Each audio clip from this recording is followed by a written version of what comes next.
Assalamu alaikum dear students. My name is Muhammad Asif, and in this video lecture series we are learning visual programming. Students, this is week number 7 and lecture number 11.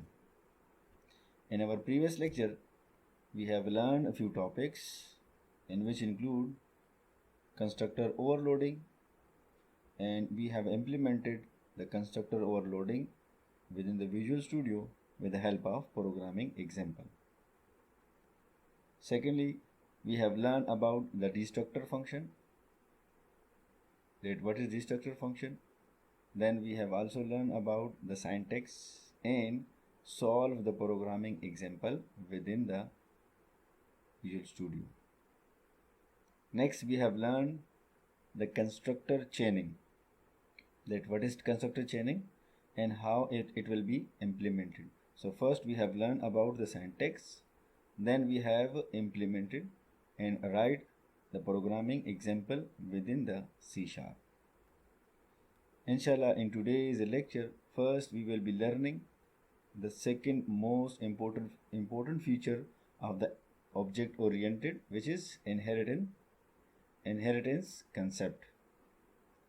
And next we will be learning the syntax and we'll be solving the programming example within the C#.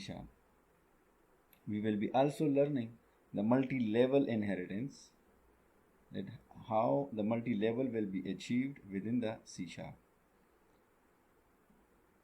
Next, the syntax, and will also solve the programming example. Assalamu alaikum dear students, I am Muhammad Asif and presenting the online video lecture series of visual programming in which we are learning the C# language. And today we will be learning a topic name is inheritance. This is the second most important feature of object-oriented programming. Inheritance means to receive data members and member function from already created class, that is, which we can call it a parent class or a base class, to the child class or the you can say it the derived class. So what is inheritance? Let me show a definition. That is, inheritance is a relationship between two or more than two classes, where a derived class can inherit the properties of the pre-existing class, which we can call it the base class or the parent class. What is base class? It is the class whose properties are inherited by the another class. Mean this class will already be created. So we can also call it a superclass or a parent class. Derived class, that is, we are creating a class and some features, some data or member function is required by this class, the new class, which is already available in the base class, or you can say the previously created class. So this is how the inheritance is. Now let's see how it will be implemented in C# language. Let's see. First, we will be having a class, that is a base class. We can call it as a parent, let's say, and body of the base class. So this is the base class. So first, let me write the public access specifier, then string, then variable name is, let's say, name, again public integer, and your marks variable. Let me create a member function having name is input, no arguments, and body of the function console.writeLine. Give a message to the user, enter your name and marks, then receive these values,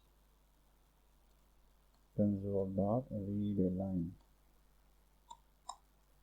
and marks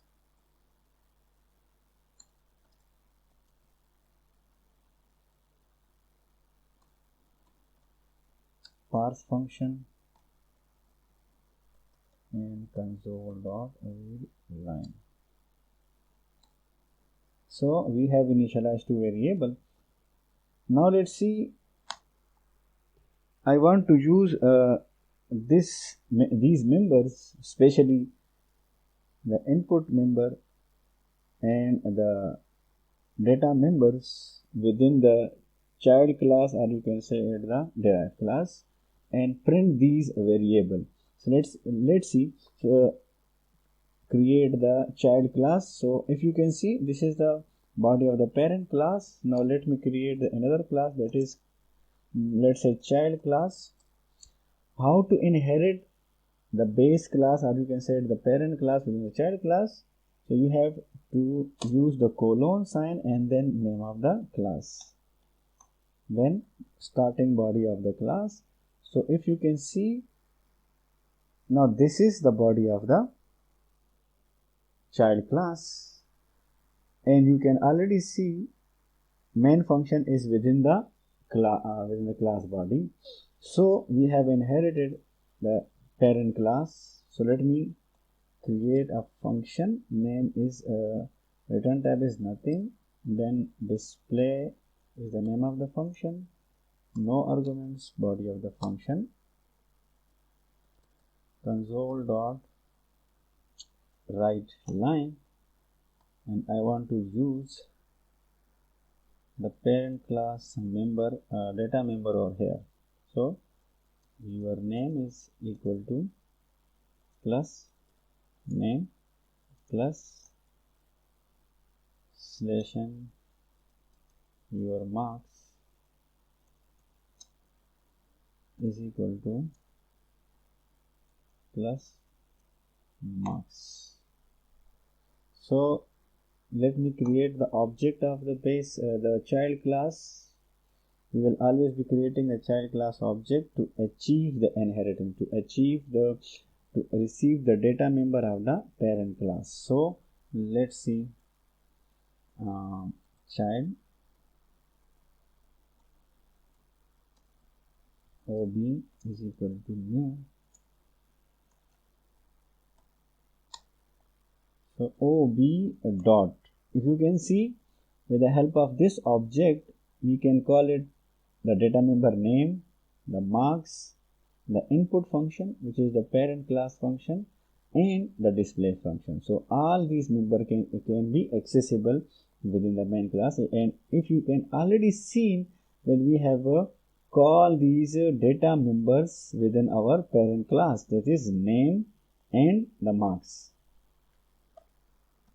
Dot, let me first call the input class function and then ob dot display function. So with the help of input function we will be initializing, and with the help of display function we will be displaying these variables. So let me add one more line.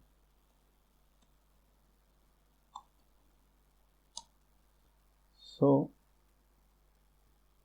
enter your name. Let's see, ASIM Asim, and your marking, let's say 78.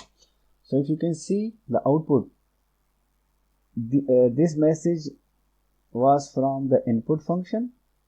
The values are initialized with the name and with the marks which is available in the base class. And after this, if you can see, your name is and your marks is equal to is available in the parent class. So this is how the inheritance will be achieved within the C#. Okay student, let's do some experiment. For example, let me make them a private, public is a private. So now name is a private member and marks is a private member, which will be accessible within the base class. But outside of the class, it will never be accessible. If you can see, there is an error is shown. Again, the error is shown because these member is not accessible outside of the class body because they are private. And if I make them protected,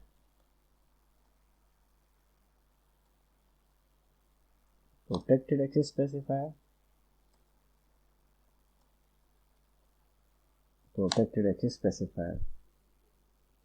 So protected access specifier means that it will be accessible within the child class, but for the outside of the class it will never be accessible. If you are in a relationship, means if you are inherited a parent class and some member of the parent class is protected, so it will only be available to the child class. If you can see, now there is no error mark or there is no error notification because protected member can be accessible within the child class. Let's do some more experiment. Like, let me create this function as a constructor function. Public, no return type, parent. Okay. So when we are using the constructor function, there is no need to call this function. When the object is created, this function will be initialized. So let's see. What is your name? It means that function, the parent function is called, which is constructor function. Your name is, let's say, Asim, and your marks are 89. So we can also achieve the constructor in inheritance. Let me also do this as well as a constructor.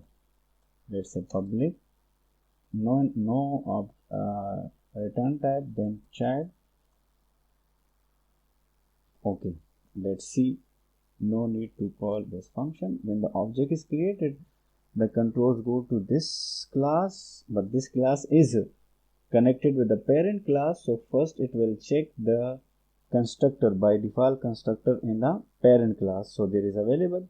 First this function will be called. After this, the controls back to the child class, and the by default constructor will be called of the child class. So let's see.